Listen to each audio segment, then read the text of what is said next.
Spring, 1945. Schwäbisch Hall, Germany. The German military cook stared in disbelief at the American officer standing before him in the makeshift headquarters of the recently captured town.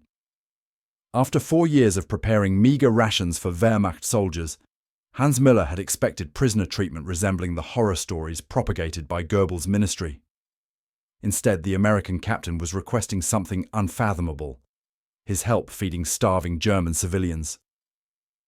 "We need your expertise," the American said through an interpreter, gesturing toward the town where hollow-eyed children and emaciated elders wandered among rubble.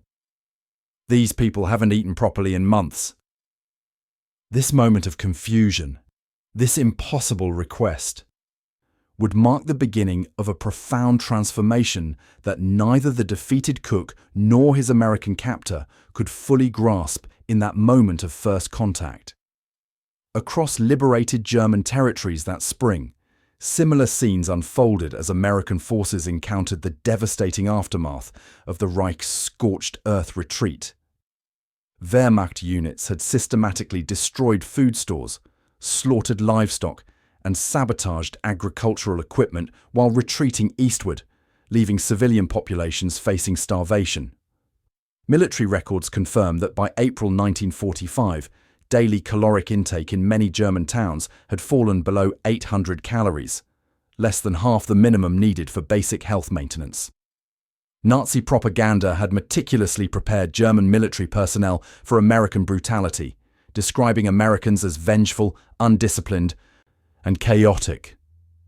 Hans and approximately 15,000 other captured German military cooks expected harsh treatment, possibly execution. The concept of Americans requesting their professional help contradicted everything they had been told about their enemies. "We thought it was psychological warfare," Hans later testified to US Army historians in 1946.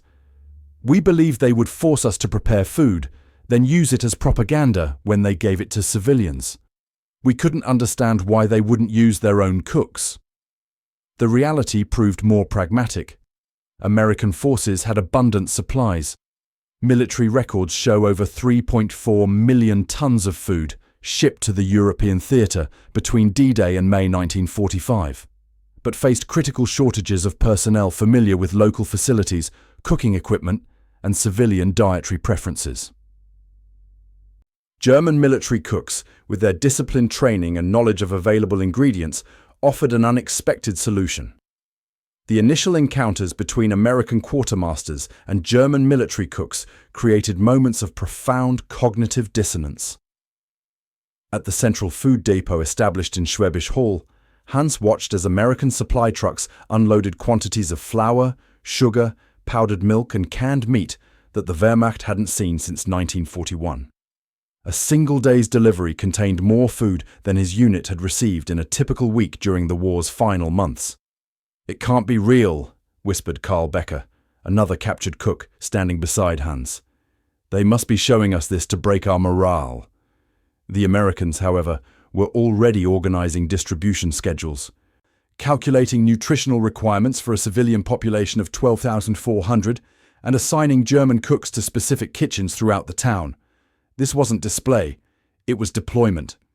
Within 48 hours, Hans found himself supervising a food preparation center in what had been the town's primary school. Working alongside 2 American Army cooks and 3 other German prisoners, he prepared simple but nutritious meals using ingredients he hadn't seen in years. White bread, not the ersatz bread of sawdust and potato starch he'd been baking for months. Real coffee, not the roasted grain substitute that passed for it in the Wehrmacht's final days. Powdered eggs that reconstituted into something resembling the protein-rich breakfast of pre-war Germany. When the first civilians arrived, their suspicion mirrored Hans's own. They approached cautiously, eyeing both American guards and German cooks with equal distrust. Children clutched dented containers brought to collect food, their eyes fixed on the steaming pots with a hunger that transcended politics. Most striking to Hans was the methodical American approach. The serving sizes, carefully measured, exceeded German military rations even from the war's early days. Each adult received approximately 1,600 calories daily, nearly double what civilian rations had provided in the war's final months. Children received milk, actual milk, reconstituted from American powder, but containing nutrients many hadn't consumed in years. The mathematics of compassion were being written in bread and soup, in milk and reconstituted eggs, revealing an American organizational capacity that rendered German deprivation not noble sacrifice, but needless suffering. What began as confusion at American requests would evolve into complete psychological transformation. By the third day, the suspicion began dissolving as physical revival took precedence. Hans watched as color returned to children's faces.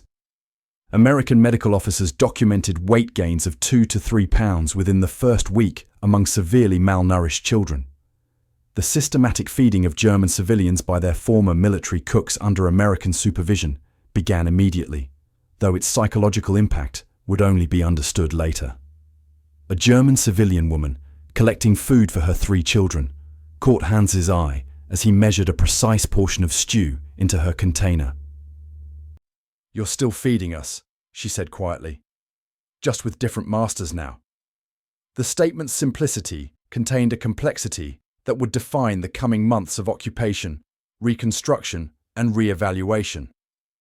The Germans who had been prepared to starve as a defeated people were instead being fed by their conquerors, using their own military personnel as instruments of restoration rather than retribution.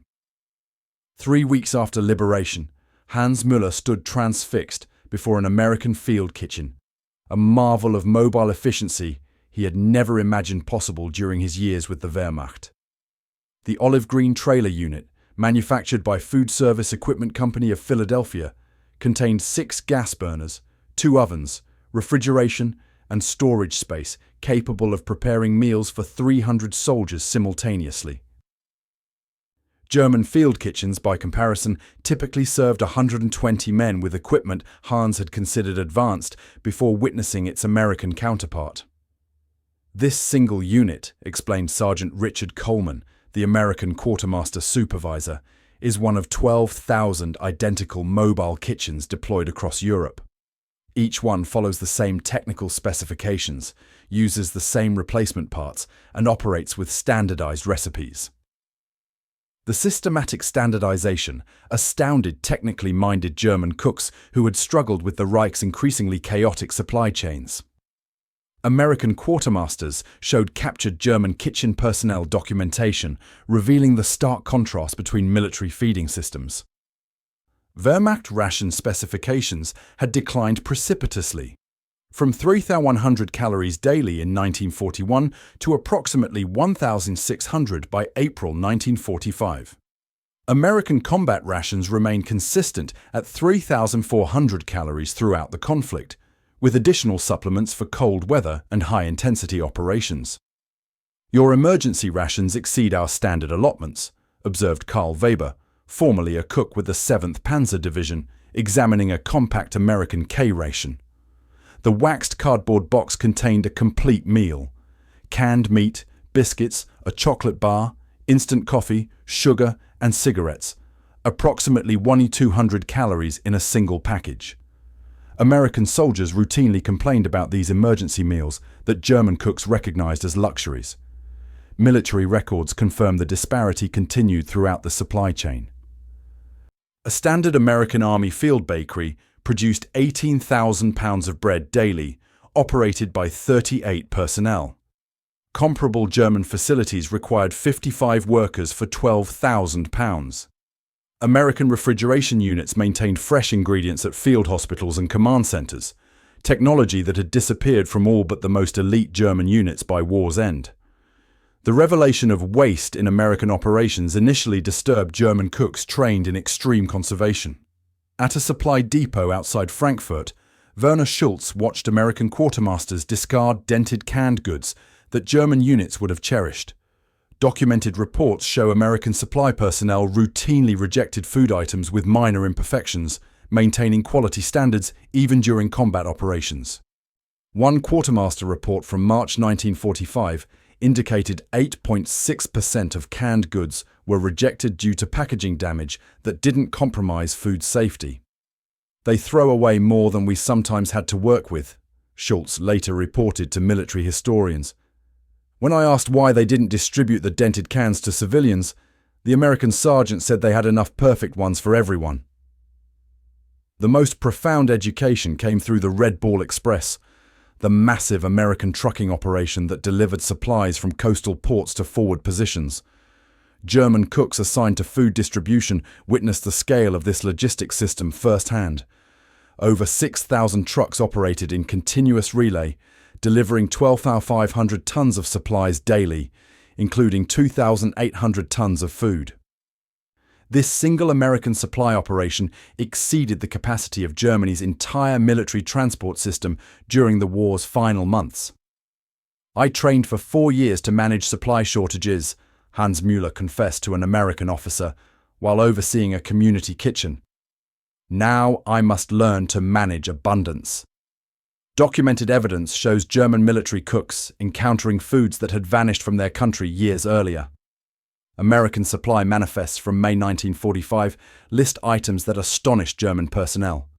Frozen meat shipped from Chicago packing plants, fresh fruit from California, milk from Wisconsin, coffee from Brazil, all arriving in a defeated Germany whose own agricultural system had collapsed. The humble C ration became emblematic of American industrial capacity. These canned combat meals, produced in 12 varieties, arrived in quantities that overwhelmed distribution capabilities. American quartermaster reports indicate that during the immediate post-surrender period, excess C rations, approximately 780,000 meals daily, were diverted to civilian feeding operations. German cooks accustomed to creating meals from increasingly inadequate ingredients found themselves instead opening cans of beef stew, pork and beans, or ham and eggs, supplemented with bread, butter, and coffee. Perhaps most startling to German personnel was the democratization of American military feeding. U.S. Army regulations mandated identical nutritional standards for generals and privates alike. The concept contradicted German military culture, where officer rations remained superior to enlisted men's through the final days of conflict. American mess operations served the same food to all ranks, differentiated only by separate dining facilities, not food quality. Their system feeds everyone well, noted Friedrich Brandt, formerly a cook with the 352nd Infantry Division. Ours fed a few very well, most adequately, and many poorly. This American abundance revealed itself as more than mere material advantage. It represented fundamentally different social organization. The logistics required to deliver identical food standards to millions of troops showcased coordination that challenged German assumptions about American inefficiency. German cooks witnessing these operations realized they weren't observing merely superior resources, but superior systems. In makeshift kitchens across occupied territory, captured German cooks began adapting American techniques to local conditions. They learned to work with dehydrated potatoes, powdered eggs, and canned vegetables, ingredients that maintained nutritional value despite long-distance transport.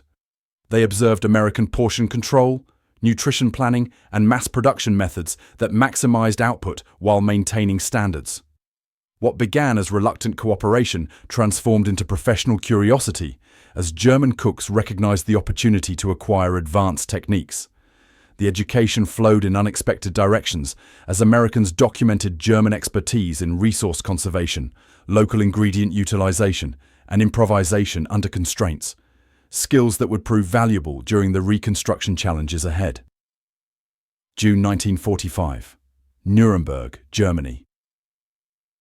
The massive factory cafeteria, once producing meals for munitions workers, now served as feeding center number 7. Hans Müller stood beside Captain James Wilson, watching as 6 German cooks and 4 American soldiers operated a feeding line that would serve 2,400 civilians in the next 3 hours. The systematic efficiency of the operation reflected 3 weeks of intensive training in American mass feeding techniques. 4 serving lines, each processing one person every 15 seconds, Captain Wilson explained, checking his clipboard. That's 240 people per hour per line, complete nutritional profile for every meal. The mathematics of humanitarian feeding created a new language that transcended national boundaries. American military feeding doctrine, developed through years of efficiently sustaining millions of troops, was being taught to German kitchen personnel who had spent years stretching dwindling supplies. German cooks were learning that abundance required different skills than scarcity. At Feeding Center No. 7, like dozens of others established across occupied Germany, each civilian received a precisely calculated meal: 240 grams of bread, 85 grams of meat or protein equivalent, 170 grams of vegetables, 28 grams of fat, and 28 grams of sugar. Children received additional milk powder reconstituted with purified water. The total caloric value, approximately 1,800 per meal, exceeded what most German civilians had consumed daily since 1943. "The portions seem excessive," Hans commented, watching an elderly woman receive her tray. "Not by our standards," Wilson replied. "This is our minimum acceptable nutrition package.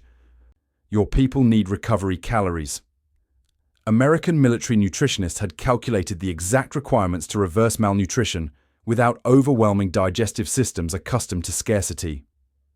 Medical officers documented the results meticulously. Records from Nuremberg feeding centers showed average weight gain of 1.4 kilograms per civilian during the first month of operation. Children showed even more dramatic improvement, with documented increases in height, weight, and reduction in common deficiency symptoms. In Stuttgart, Friedrich Brandt learned American institutional cooking methods that contradicted his culinary training. Precision replaced intuition. Standardized recipes used exact measurements rather than the estimation techniques common in German kitchens. Each component had specified cooking times, temperatures, and presentation standards. The American system prioritized consistent nutrition over culinary art. "A hungry child doesn't care about presentation," explained Staff Sergeant Robert Müller during a training session for 30 captured German cooks. "They need calories, proteins, vitamins, delivered efficiently." This concept of humanitarian feeding, distinct from both military and civilian restaurant operations, represented an entirely new culinary category for German kitchen personnel.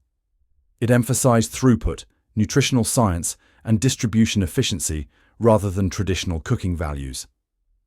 The scales were staggering. Records from American occupation authorities show that by July 1945, established feeding centers were serving approximately 3.4 million Germans daily. Each center followed identical protocols, used the same equipment configurations, and reported standardized metrics to central authorities. The coordination required for this feeding operation exceeded what German military logistics had achieved even during the early war years. The American Red Cross augmented military efforts, bringing additional expertise in mass care operations. Red Cross field reports document their personnel training German cooks in specialized techniques for hospital feeding, infant nutrition, and dietary management for the severely malnourished. In Munich, Red Cross nutritionist Margaret Langley taught 20 German cooks how to prepare specialized recovery diets for former concentration camp survivors. "Their bodies can't handle normal food yet," she explained, demonstrating preparation of a protein-enriched broth. "We must reintroduce nutrition gradually." The cultural shock of American portion sizes and food waste expectations continued to challenge German cooks. Werner Schulz, supervising a feeding center in Frankfurt, initially reduced meat portions below American specifications, attempting to stretch supplies based on his wartime experience. American inspectors immediately corrected this deviation from standards. "There's more coming tomorrow," the American supply officer assured him. "We don't need to save it. These people need it today." This abundance mentality represented perhaps the most difficult conceptual shift. German cooks had operated under increasing scarcity for years, where conservation became the highest virtue. American systems operated under assumptions of continuous supply, where meeting nutritional targets took precedence over resource conservation. The physical transformation of German civilians provided the most compelling evidence of the program's success. Children who had entered feeding centers with hollow cheeks and distended stomachs began showing normal weight distributions within weeks. American medical personnel documented decreased incidence of scurvy, rickets, and other deficiency diseases. Elderly Germans, particularly vulnerable to malnutrition, showed remarkable recovery rates. Hans observed these changes daily. The children who had approached the first feeding distributions with suspicious caution now formed orderly lines, often smiling at the cooks, both American and German. The hollow-eyed stares of starvation had been replaced by growing alertness. Civilians who could barely walk to collection points now stood straight in line. "They're coming back to life," Hans remarked to Karl Weber as they watched children leaving feeding center number 7. "And so are we," Weber replied, nodding toward the American supervisors consulting their clipboards. "I've learned more about efficient feeding in 3 weeks than in 4 years with the Wehrmacht." By July 1945, feeding centers had established regular schedules in most major cities. German cooks worked in 3 shifts, many voluntarily extending their hours. American authorities documented significantly higher participation rates among German kitchen personnel than other prisoner work details. Where road repair or rubble clearance teams reported 68% voluntary participation, kitchen operations consistently showed 94% rates. The technical exchange flowed in unexpected directions. American quartermaster records note that German cooks contributed valuable techniques for utilizing local ingredients, minimizing fuel consumption, and adapting recipes to available resources. What had begun as a unilateral instruction program evolved into collaborative problem-solving as both sides recognized the unprecedented challenge of feeding a defeated nation. August 1945. Berlin. Hans Müller watched as an elderly woman approached his serving station at Feeding Center number 12, established in what had been the Charlottenburg district's municipal building. 3 months earlier, he would have seen only another hungry civilian. Now, he recognized Frau Schmidt, whose gradual transformation from emaciated survivor to functioning grandmother he had witnessed day by day. "The children liked the pudding yesterday," she said quietly, holding out her container. "They asked if there would be more." "Tomorrow," Hans replied, carefully measuring the day's stew portion. "Chocolate pudding tomorrow." This simple exchange represented a profound evolution in Hans's relationship with his work. What had begun as compulsory labor under American supervision had transformed into something resembling caregiving. The daily connections with regular recipients, watching their physical recovery, created unexpected emotional investment among many German cooks.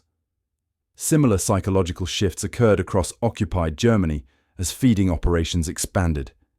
Military records document that by September 1945, American forces had established 185 major feeding centers operating in 48 German cities. Berlin alone hosted 27 centers, feeding approximately 319,000 people daily. Hamburg's 18 centers served 214,000. Munich's 12 centers provided for 142,000 civilians. Each operation relied heavily on German personnel working under American supervision. "I expected to be treated as an enemy," Friedrich Brandt told American interviewers in September 1945. "Instead, I was given responsibility for feeding my own people. This changes how you see yourself and your captors." This transformation didn't come without resistance. Initial civilian suspicion toward both American authorities and German military personnel created tension at early distribution points. In Bremen, documented incidents show civilians refusing food prepared by Nazi cooks. In Stuttgart, former party officials spread rumors that American food contained harmful chemicals. These suspicions dissipated as physical benefits became undeniable. The American approach challenged fundamental Nazi indoctrination about resource scarcity. Since 1936, German propaganda had emphasized sacrifice for national strength, framing material deprivation as moral virtue. The guns before butter economic doctrine justified civilian hardship as necessary for military power. American abundance contradicted this entire worldview. Germany had sacrificed civilian well-being for military strength and lost to a nation that seemingly didn't require such trade-offs. Hans observed this cognitive dissonance during a training session with American quartermaster officers in Berlin. The American instructor casually mentioned that U.S. civilian butter rations during wartime, 8 ounces weekly, exceeded what most Germans had received monthly since 1942. The room fell silent as German cooks calculated the implications. The Americans had built their overwhelming military while maintaining civilian standards that Germany couldn't achieve even during peacetime prosperity. Their system produces more through cooperation than ours did through control, Hans later wrote in a letter to his brother. I see it daily in how they organize kitchens.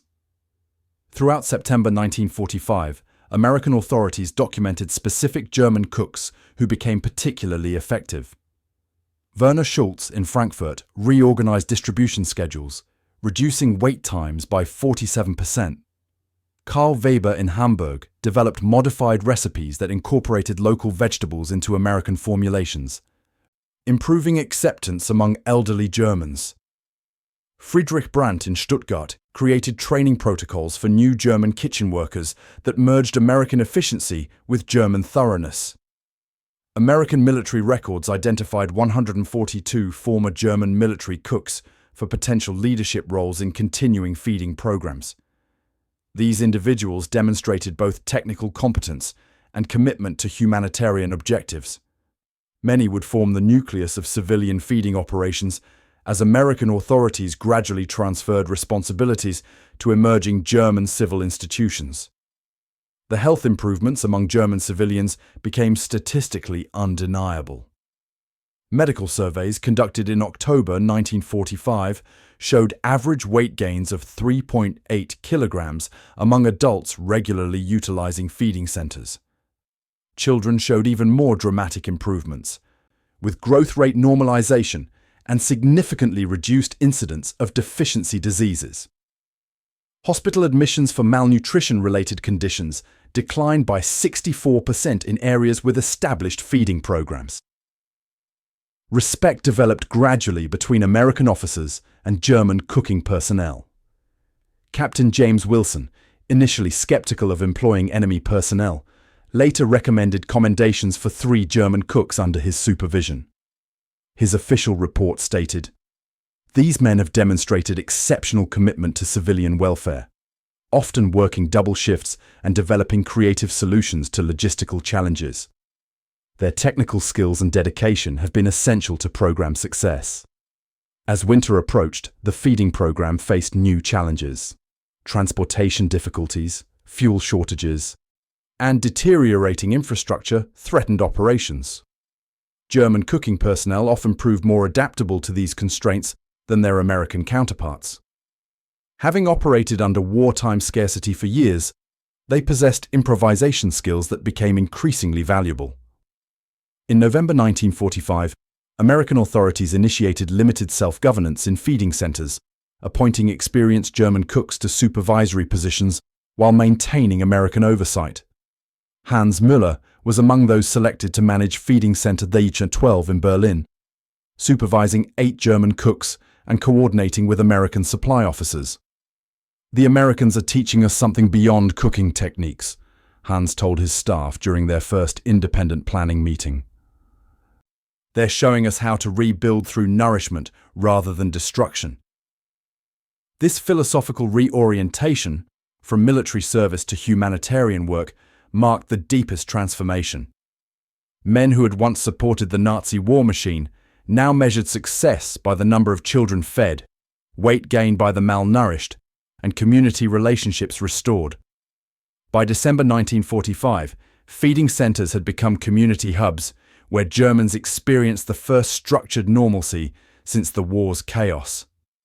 The reliable food, predictable operations, and gradually increasing German management provided stability amid destruction. American forces had accomplished something remarkable. They had converted enemy military personnel into partners rebuilding the defeated nation. The statistics told an undeniable story. By year's end, approximately 4.2 million Germans received regular nutritional support through programs that substantially involved former military cooking personnel. Average daily caloric intake in supported areas rose from approximately 800 calories immediately post-surrender to 1,150 calories by December, still below pre-war standards, but sufficient for recovery and function. March 1946. Frankfurt. Hans Müller stood in the gleaming institutional kitchen of the newly established Children's Hospital, explaining American-designed food service layouts to 5 German trainee cooks. The transition from emergency feeding to sustainable food systems was underway across occupied Germany, and Hans had become an unexpected bridge between American organizational methods and German reconstruction efforts. The workflow follows a continuous circuit, Hans explained, tracing the path from receiving area to storage, preparation, cooking, serving, and finally dishwashing. This layout, developed for American military hospitals, eliminates crossed paths and wasted movements. We can prepare meals for 300 patients with 7 kitchen staff instead of the 12 we needed under our previous arrangement. This systematic efficiency, learned from American quartermaster officers, was being implemented in hospitals, schools, and orphanages throughout the occupation zones. The emergency feeding centers, which had provided immediate hunger relief, were gradually evolving into permanent institutional food systems designed for long-term operation by German personnel. The announcement of the Marshall Plan in February 1946 formalized this transition. American occupation authorities began shifting from direct feeding operations to infrastructure development and knowledge transfer. Military records document that by April 1946, approximately 60% of feeding operations had transitioned to German management under American supervision, with full handover expected by year's end. The nutritional contrast between pre-war Germany, wartime scarcity, and post-war recovery became increasingly visible. Before the war, average German daily consumption measured approximately 3,000 calories with balanced nutrition. During the war's final months, civilian intake had fallen below 1,000 calories, with severe protein and fat deficiencies. By spring 1946, occupation zone averages had stabilized at 2,100 calories, with significantly improved nutritional profiles. In Hamburg, Karl Weber, once a Wehrmacht cook for a panzer division, supervised the central kitchen for the city's school feeding program. This operation, modeled on American school lunch systems, provided standardized meals to 78,000 children daily across 124 schools. The program used American-supplied equipment, German personnel, and hybrid menus combining American mass production techniques with traditional German recipes. American schools served milk to every child, every day before the war, Weber explained to visiting German education officials. We're implementing similar standards using powdered milk from American shipments while rebuilding our dairy industry. This knowledge transfer extended beyond institutional settings. In rural areas, American agricultural experts worked with German food professionals to implement preservation techniques that reduce seasonal waste.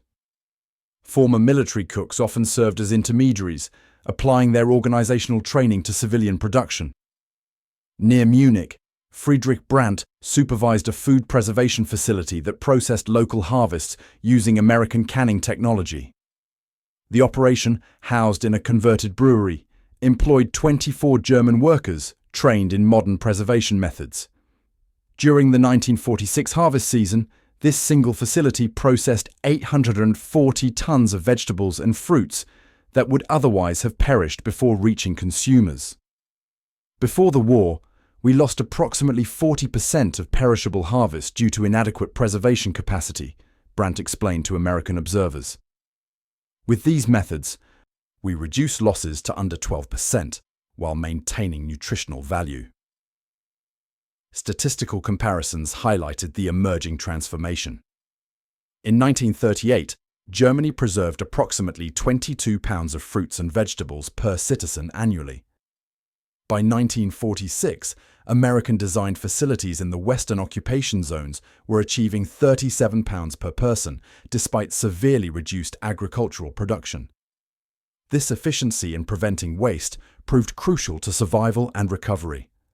The professional trajectories of former military cooks demonstrated the broader transformation occurring throughout German society. Werner Schulz, who had once prepared meals for Wehrmacht infantry, became food service director for Frankfurt's municipal hospital system. Emil Hoffmann, formerly with Luftwaffe Field Kitchens, supervised the central commissary for Düsseldorf's municipal government. Karl Becker, once feeding German submarine crews, managed the Heidelberg University dining system. American occupation records identify 348 former German military cooks who transitioned to leadership positions in civilian institutional feeding by 1947.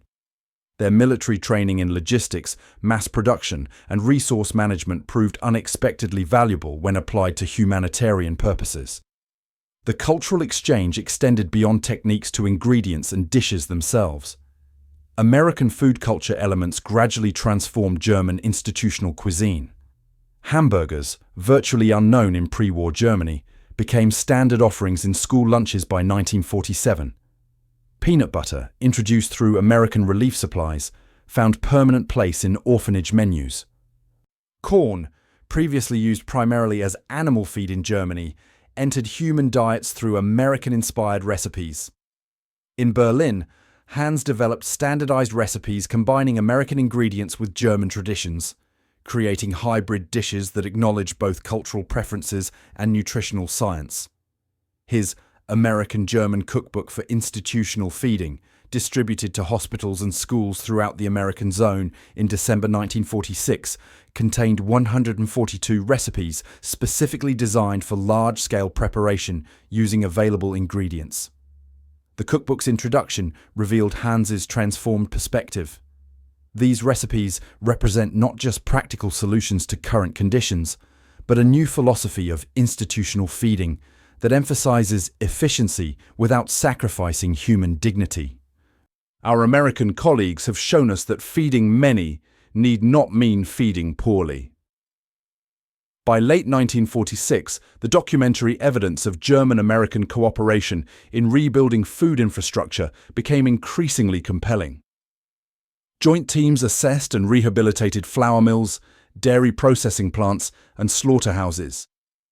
American engineers and German food technicians collaborated on modernizing facilities that had operated with pre-war technology. Near Kassel, a bread factory renovated under American supervision and operated by German personnel, including 7 former military bakers, produced 42,000 loaves daily by December 1946. The facility combined American production line efficiency with traditional German baking methods, creating a hybrid operation that outperformed both pre-war German and standard American systems in quality and output. The psychological impact of this cooperation extended beyond practical improvements. Germans who had been indoctrinated to view Americans as culturally and technically inferior witnessed daily evidence contradicting these beliefs. The food systems, essential, visible, and personally experienced, provided irrefutable proof of American organizational capability and humanitarian commitment. "I came to America as a prisoner," Hans wrote in his cookbook acknowledgement. "I returned to German life as a student of methods that can help rebuild our society through the most fundamental act of civilization, providing nourishment to those in need." July 1955. Düsseldorf. Hans Müller, now culinary director for North Rhine-Westphalia's school system, stood before an audience of American and German nutrition officials. The 10th anniversary conference on institutional feeding advances in post-war Germany represented a milestone in the journey that had begun with his capture, an unexpected assignment to American feeding operations. 10 years ago, we measured success in calories delivered and malnutrition prevented, Hans told the assembled experts. Today, we measure it in generations nourished toward their potential. The 2.4 million children receiving daily school meals in our region achieve academic performance unimaginable in 1945. Supported by nutrition that equals or exceeds American standards. This transformation from emergency feeding to institutional excellence typified the long-term impact of those first bewildering days when captured German cooks found themselves recruited to feed civilians under American supervision. The legacy extended far beyond individual careers to reshape German-American relations, institutional structures, and cultural attitudes toward food security. The statistical evidence proved undeniable. Pre-war Germany had averaged 2,900 calories per person daily with significant class disparities. During 1945-46, consumption fell below 1,500 calories with severe nutritional deficiencies. By 1955, West German nutritional standards averaged 3,150 calories with improved protein quality and micronutrient profiles compared to pre-war norms. Most remarkably, these improvements featured greater equality of access across economic classes. Throughout West Germany, former military cooks who had experienced American feeding operations emerged as influential figures in institutional food service. Karl Weber directed Hamburg's hospital system feeding operations, overseeing 4,200 daily meals across 7 facilities.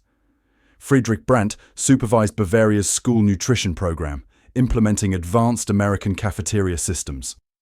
Werner Schulz developed the Marriott-inspired food service model for Germany's expanding business sector, incorporating American efficiency with European culinary traditions. A 1954 survey identified 212 directors of major institutional feeding operations in West Germany who had begun their careers as military cooks, subsequently trained in American methods. These individuals brought hybrid expertise that merged German culinary tradition with American organizational efficiency, creating distinctively German solutions to mass feeding challenges. We learned that quantity and quality aren't opposing values, Friedrich Brandt explained to visiting American officials in Munich. The American approach to standardization doesn't eliminate culinary standards. It ensures their consistent delivery at scale. This philosophical reconciliation between efficiency and quality significantly shaped West Germany's emerging economic philosophy. The same principles applied to institutional feeding, standardization, quality control, scale economies, and dignified service became hallmarks of the German economic miracle. Companies like Siemens and Volkswagen adopted similar approaches to mass production with quality preservation. Testimonials from German cooks, decades after their initial experience with American feeding operations, revealed the personal transformations that paralleled systemic changes. In a 1953 interview for Stars and Stripes, Werner Schulz reflected, "I arrived at the American Processing Center expecting punishment. Instead, I received education in organizational systems that transformed my understanding of both production and purpose. I went from feeding the Wehrmacht's destruction to feeding Germany's reconstruction." The cultural bridges established through these feeding operations extended beyond individual careers. American food culture entered German society through these institutional channels. School cafeterias introduced peanut butter, hamburgers, and chocolate milk. Hospital menus incorporated American-style breakfast options. Factory commissaries adopted efficient serving methods developed in American cafeterias. Perhaps most profoundly, the experience reshaped attitudes toward food security and national priorities. The generation of German leaders who experienced both wartime scarcity and American-led recovery prioritized agricultural productivity and food distribution systems in national planning. Where Nazi Germany had emphasized guns over butter, post-war West Germany maintained robust food security alongside industrial development. By 1955, West German institutional feeding capacities had surpassed pre-war German standards in both scale and quality. School lunch programs reached 83% of students compared to 27% in 1938. Hospital dietary systems provided individualized nutrition planning unavailable before the war. Corporate feeding operations served 2.8 million workers daily with nutritionally optimized meals. The philosophical impact extended far beyond practical improvements. The experience of feeding operations demonstrated how everyday acts of cooking and feeding accomplished what military victory alone could not: reconstruction of civil society through meeting basic human needs. Hans Müller, standing before nutrition officials from both nations, embodied this transformation. American abundance initially astonished us, but their most valuable lesson wasn't about quantity, it was about purpose. We learned that feeding people isn't merely sustenance, but the foundation of recovery, productivity, and ultimately, peace. The experience changed more than systems, it changed hearts. In 1970, 25 years after his capture, Hans visited the United States at the invitation of American nutrition officials. During a reception at the Department of Agriculture, he met James Wilson, now retired from military service, who had supervised his first American feeding operation. "You taught us efficiency," Hans told his former captor, now friend. "But we taught you something about bread. That's how peace is built, each contributing what they know about nourishment." The statistics revealed a revolution in German nutritional standards through 3 distinct periods. The pre-war era, 1935-1939, established a baseline of approximately 3,000 daily calories, with protein comprising 12% of intake. The wartime collapse, 1943-1945, saw civilian consumption plummet below 1,200 calories, with protein falling to 7%. The recovery and advancement period, 1950-1955, achieved 3,150 calories, with protein comprising 14% of intake, and significantly improved micronutrient profiles. Most remarkably, this nutritional transformation occurred alongside Germany's industrial rebuilding, contradicting the Nazi-era belief that civilian consumption must be sacrificed for national strength. The American model demonstrated that well-fed populations created more productive economies, a lesson that fundamentally shaped West German development.